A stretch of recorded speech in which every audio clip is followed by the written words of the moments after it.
குருவடி சரணம். யூடியூப் நண்பர்கள் அனைவருக்கும் அடியேனின் அன்பான வணக்கங்கள்.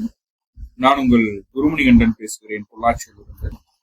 திருக்கணித பஞ்சாங்கத்தின்படி வரக்கூடிய ஜூலை மாதம் 27ஆம் தேதி சனி பகவான் வக்ரம் அடைகிறார்.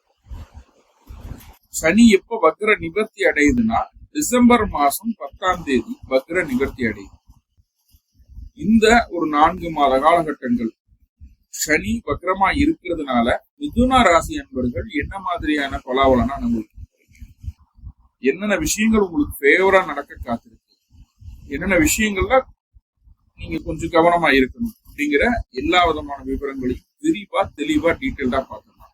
சப்போஸ் ஏதாவது நம்மளுக்கு நெகட்டிவா இருக்கு அப்படின்னா அதை எப்படி நம்மளுக்கு பாசிட்டிவா மாத்திக்கிறது, அதற்கான வழிபாட்டு முறைகள் என்ன, அதை எப்படி செய்யணும் அப்படிங்கிற எல்லா விதமான விவரங்களையும் இந்த பதிவுல நம்ம பார்க்கலாம். சனி பகவான் அப்படின்னு சொல்லக்கூடிய கிரகம் உங்களுடைய ராசிக்கு பாக்கியஸ்தானத்திற்கு அதிபதி. அதே நேரத்துல அவர் அட்டமஸ்தானத்திற்கும் அவர் தான் காரணகர்த்தாவா இருக்கிறார். பாக்கியஸ்தானத்திற்கு அதிபதி அட்டமஸ்தானத்திற்கு அதிபதியாகி அவர் 10ஆம் இடத்தில் கோச்சாரத்தில் சஞ்சாரம் செய்யக்கூடிய ஒரு அமைப்பு. 10ல சனி வந்துட்டா பதவி கிடைக்கும், நிறைய 10ல ஒரு பாவ கிரகமாவது இருக்கணும் அப்படிங்கிற நிறைய விஷயங்கள் எல்லாம் சொல்லியிருப்போம், கேட்டிருப்போம். ஆனா பிராக்டிக்கலா அதெல்லாம் ஒத்து வருதா, நம்மளுக்கு அது சரியா வருதா அப்படின்னு பார்த்துட்டா அப்படி பெரிய லெவல்ல நம்ம சரியா வருதுன்னு சொல்லிட முடியாது. ஆனா 10ஆம் இடத்துல இருக்கக்கூடிய வக்ரச்சனி நிறைய மாற்றங்கள் உங்களுக்கு தர காத்திருக்கு. என்னென்ன விஷயங்கள் அப்படிங்கறத டீட்டெயிலா பார்க்கலாம். ஃபர்ஸ்ட்,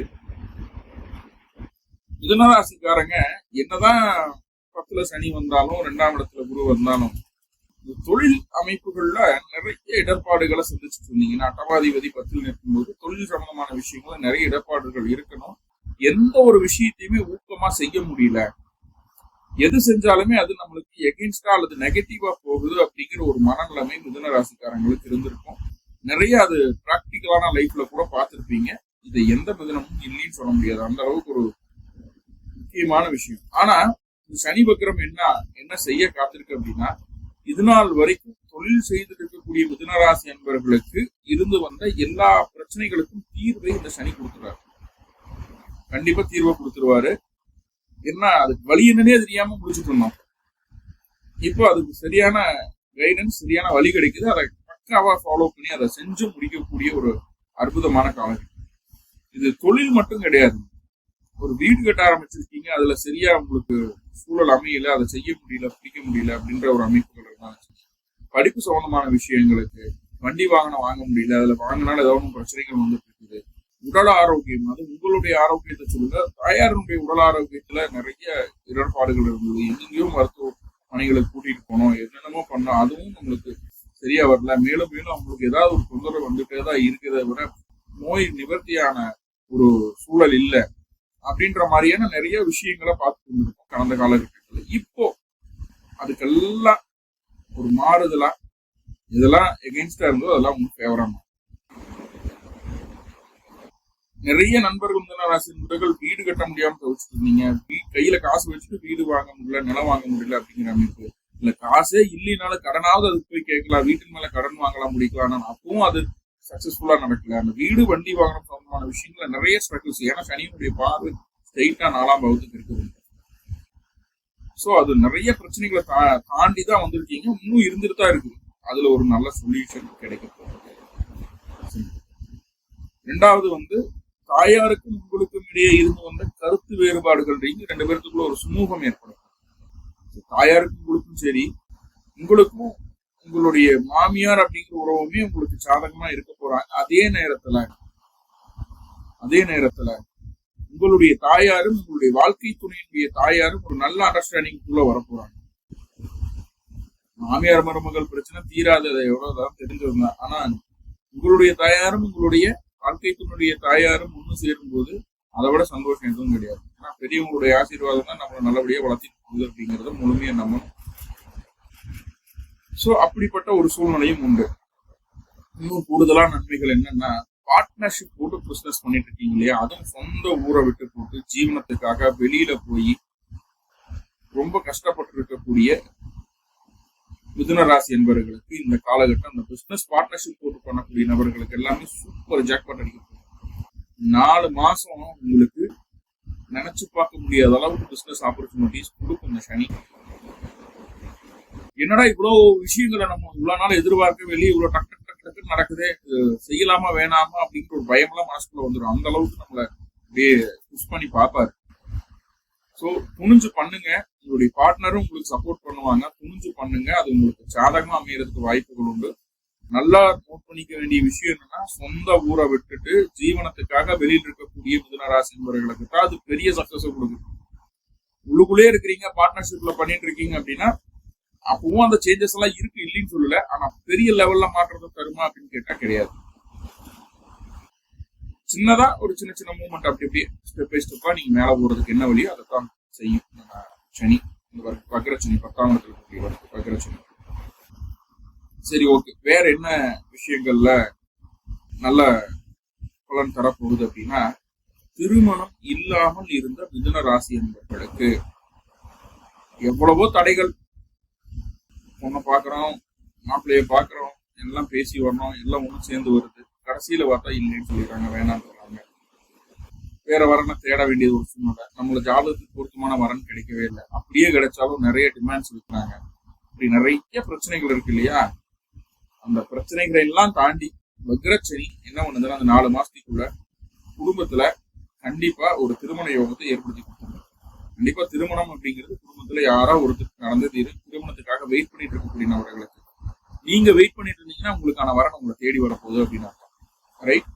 அதுவும் சிம்பிளா எல்லாம் நடக்காது. கொஞ்சம் இணைச்சல்களும் கொஞ்சம் ரிஸ்க் எடுத்துதான் பண்ற மாதிரி இருக்கும்.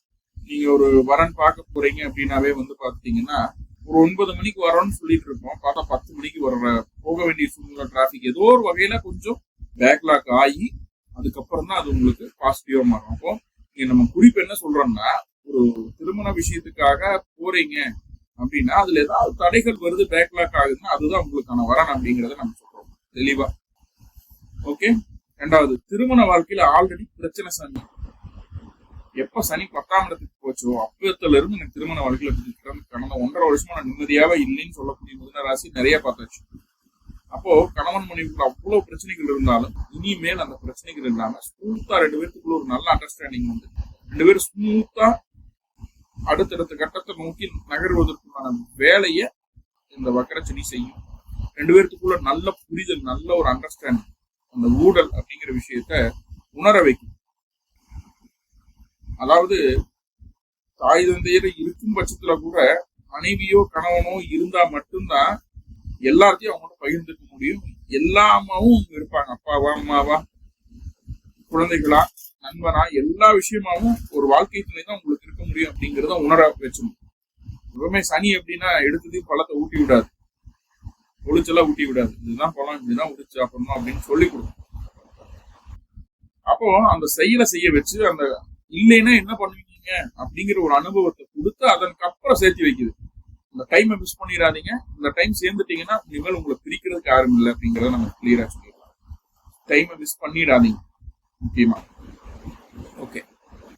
2வது, ஒரு ப்ரொமோஷன் இல்லை சார், என்ன பண்ணாலும் சரி எனக்கு ப்ரொமோஷன் இல்லை, 10ல சனி இருந்தா பதவி கிடைக்கும். ஒரு பதவியும் கிடைக்கல, நல்லா தான் ஒர்க் பண்றேன், என்னால அதை சாட்டிஸ்ஃபையே பண்ண முடியல, என்னால எப்படிதான் இருக்கிறது அப்படின்னு தெரியல அப்படின்னு நிறைய மிதுன ராசிக்காரங்க புலம்புறாங்க ஜாதகம் கேட்கும்போது. ஒண்ணுமே இல்லை சாமி, இந்த காலகட்டம் உங்களுக்கு அந்த விஷயங்கள்ல இருக்கக்கூடிய பாதிப்புகள் நீங்க இருக்கு. நீங்க என்ன வேலை செய்யறீங்களோ, என்ன சம்பாதிக்கணும்னு நினைக்கிறீங்களோ, எதை அச்சீவ் பண்ணணும்னு நினைக்கிறீங்களோ அதை கண்டிப்பா அச்சீவ் பண்ணுவீங்க. அதற்கான பாராட்டுதலும் புகழும் அந்தஸ்தும் கௌரவமும் உங்களுக்கு வந்து சேரும். ப்ரொமோஷன் கண்டிப்பா கிடைக்கும், கண்டிப்பா ப்ரொமோஷன் கிடைக்கும். ஆனா முயற்சிகள் எடுக்கிறீங்களா இல்லையா? சரி, வேலையில ஒரு இடமாற்றத்தை சந்திக்கணும்னு நினைக்கிறேன், அதுவும் கிடைக்கும். முக்கியமா 12ஆம் இடத்துக்கு சனியினுடைய பார்வை இருக்கிறதுனால ஃபாரின் ஆப்பர்ச்சுனிட்டிக்கெல்லாம் நிறைய முயற்சிகள் எடுத்து கிடைக்காம இருந்ததுன்னா மிதுன ராசிக்கு கிடைக்கும். அங்க வெளிநாட்டுல இருக்கிறவங்களுக்கு பிஆர் அது சம்பந்தமான விஷயங்கள், விசா சம்பந்தமான விஷயங்கள் இருந்து வந்த பிரச்சனைகள் அப்படியே நியூட்ரல் ஆகி கொஞ்சம் அப்படியே ஸ்மூத்தரா அடுத்த கட்டத்தை நோக்கி போகும். வெளிநாட்டுல வெளி மாநிலத்தில் இருக்கக்கூடிய நபர்கள் மிதுன ராசிக்காரர்களுக்கு கொஞ்சம் ஃபேவரா இருக்கு. உள்ளூருக்குள்ளேயே இருக்கிறவங்களுக்கு மட்டும் சற்று குடும்ப ரீதியாகவும் பொருளாதார ரீதியாகவும் ஏற்ற இறக்கங்களை தருது இந்த வக்ரச்சனி அப்படிங்கறத புரிஞ்சுக்கணும். சோ அதை சரி செய்யறதுக்கு என்ன வழி அப்படின்னு கேட்டா, சிம்பிளா வீட்டு பக்கத்துல இருக்கக்கூடிய பழமையான சிவாலயங்கள் இருக்கக்கூடிய இருக்கக்கூடிய பைரவரை போய் பாருங்க. தினமும் அல்லது நீங்க பிறந்த கிழமை இன்னைக்கு பிறந்த நட்சத்திரத்தன்னைக்கு மாதிரி போய் பாருங்க. கண்டிப்பா நல்ல சேஞ்சஸ் கிடைக்கும். பாருங்கன்னா சும்மா போய் பார்த்துட்டு வரதுல நல்ல தீபம் போட்டு மனசார பிரார்த்தனை பண்ணிட்டு வாங்க. போய் உங்களுக்கு என்ன கஷ்டமோ அதை சொல்லி பிரார்த்தனை பண்ணிட்டு வாங்க. கண்டிப்பா நல்லது நடக்கும். மேலும் மிதுனராசி என்பவர்களுக்கு எல்லா விதமான பிரச்சனைகளும் நீங்கி அனைத்தும் நன்மையாகவே நடக்கும்னு சொல்லி எல்லாம் உள்ள பரம்பூர்ல பிரார்த்தனை பண்ணிட்டு இந்த பதிவை முடிச்சுக்கிறேன். நன்றி நண்பர்களே. நன்றி. வாழ்வுளமுடன் திருச்சிற்றம்பலம்.